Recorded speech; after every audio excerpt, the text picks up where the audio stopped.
श्री वासुदेवानंद सरस्वती विरचित श्री दत्त महात्म्य. आज आपण पाहणार आहोत अध्याय 12. सुरुवात करूया. अर्जुन दत्त महाराजांना म्हणाला, शास्त्रांचे वर्म मी ऐकले, पण आता मला ज्ञान विज्ञान समजावून सांगा.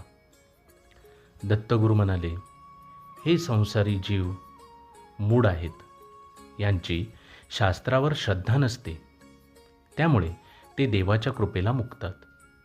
स्वतः साक्षीरूप असूनही मीच करता आहे असे म्हणतात. हा भ्रम दूर झाला की तीच मुक्ती.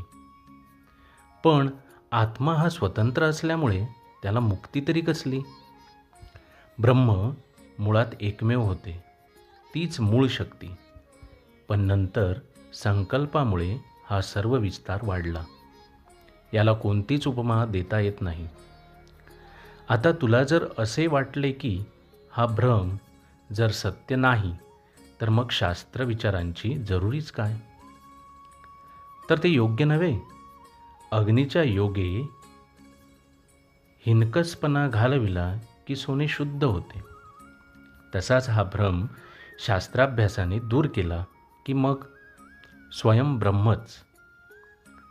तिथे कुठचा संसार आणि कुठचे प्रारब्ध? अर्जुन पुन्हा दत्तगुरूंना म्हणाला, योगज्ञान कसे साधावे ते मला सांगा. दत्तगुरू म्हणाले, अरे मूळ स्वरूपाच्या ठायी कल्पनाच नाही, म्हणून ते निर्विकार व नित्यमुक्तच आहे. प्रकृतीमधील जे विशुद्ध सत्व आहे तोच जगाचा उत्पादक म्हणजेच ईश्वर आहे. तोच सर्वांच्या अंतरात राहतो व भक्तजनांचा उद्धार करतो.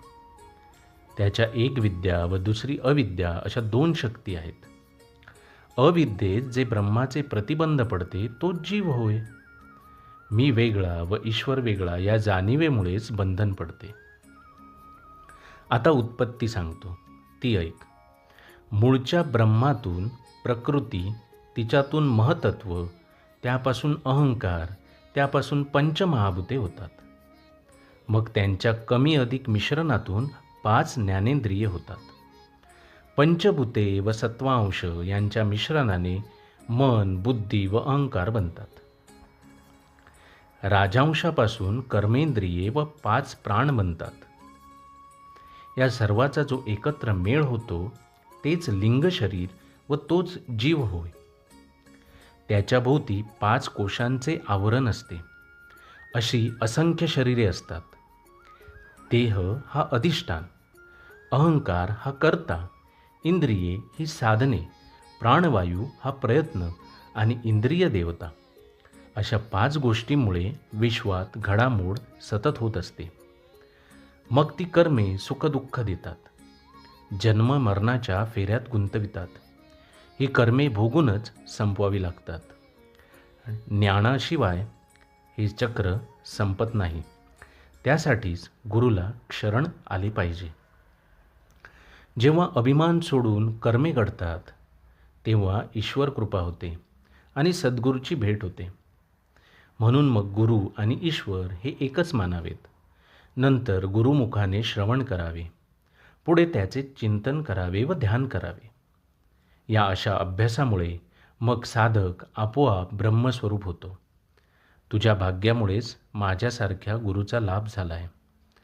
आता महावाक्याचा विचार प्रथम कर.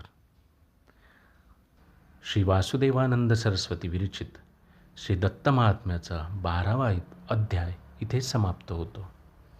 श्री गुरुदेव दत्त.